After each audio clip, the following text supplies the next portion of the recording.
नमस्कार. स्वागत आहे तुमचं आपल्या यूट्यूब चॅनल सोनाली रेसिपीजमध्ये. तर आजची खास रेसिपी आज आपण बनवणार आहे. खूपच टेस्टी, खूपच हेल्दी, फक्त 10 मिनिटांमध्ये तयार करूया सकाळचा झटपटीत नाश्ता.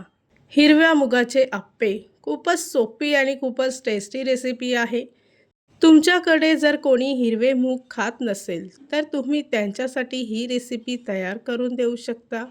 खूपच टेस्टी आणि खूपच सोपी रेसिपी आहे. चला तर मग या रेसिपीसाठी लागणारे संपूर्ण साहित्य व कृती पाहून घेऊ. मुगाचे अप्पे तयार करण्यासाठी इथे आपण एक मोठी वाटी हिरवे मूग घेतले आहे. सर्वप्रथम मूग पाण्याने स्वच्छ धुवून 4 तासासाठी मूग पाण्यात भिजवत ठेवायचे आहे. 4 तासानंतर त्याच्यातील पाणी काढून एका सुती कापडावर मूग टाकायचे आहे आणि रात्रभरासाठी हे मूग बांधून ठेवायचे. दुसऱ्या दिवशी तुम्ही इथे पाहू शकता की मुगाला थोडे कोंब आले आहे. त्यामध्ये एक छोटी वाटी हिरवे वाटाणे घ्यायचे आहे. दोन्ही साहित्य पाण्याने स्वच्छ धुवून घ्यायचे. त्यानंतर 7 ते 8 हिरवी मिरची, 4 ते 5 लसणाच्या पाकळ्या, आल्याचा एक तुकडा, थोडीशी कोथिंबीर, सर्व साहित्य मिक्सरमध्ये बारीक वाटून घ्यायचं आहे. त्यानंतर ते एका भांड्यात काढून घ्यायचं. त्याचबरोबर 1 चमचा हळद आणि 1 चमचा धने-जिरे पूड, 1 चमचा गरम मसाला, चवीपुरता मीठ आणि 2 चमचे तांदळाचं पीठ टाकायचं आहे. सर्व मिश्रण चांगलं व्यवस्थित मिक्स करून घ्यायचं. इथे आपलं अप्प्यांसाठी लागणारं मिश्रण तयार झालं आहे.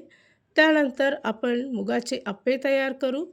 त्यासाठी गॅसवर अप्पे पॅन ठेवून त्यामध्ये थोडं थोडं तेल टाकायचं आहे. त्यानंतर एक एक चमचाभर मिश्रण यामध्ये टाकायचं आहे. या रेसिपीसाठी लागणारे संपूर्ण साहित्य व कृती मी तुम्हाला डिस्क्रिप्शन बॉक्समध्ये दिली आहे, तर तुम्ही तिथे जाऊन चेक करू शकता. झाकण ठेवून 2 मिनिटासाठी अप्पे शिजवून घ्यायचे आहे. 2 मिनिटानंतर दुसऱ्या बाजूने अप्पे पलटी करून घ्यायचे आहे. तयार झाली आहे आजची खास रेसिपी.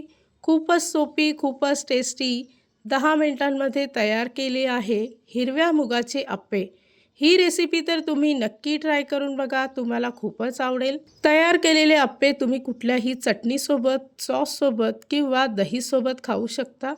इथे मी तुम्हाला एक पीस तोडून दाखवते, तुम्ही पाहू शकता. आतपर्यंत व्यवस्थित शिजला आहे. जर का तुम्हाला हा आजचा व्हिडिओ आवडला असेल, तर प्लीज लाईक, शेअर आणि कमेंट करा. चॅनलवर नवीन असाल तर सबस्क्राईब करा. सबस्क्राईब केल्यामुळे काय होईल, जेव्हा मी रेसिपीचा नवीन व्हिडिओ अपलोड करेल, तर त्याचं नोटिफिकेशन तुमच्या मोबाईलवर येईल. आणि पुन्हा भेटूया आपण अशीच एक रेसिपी घेऊन.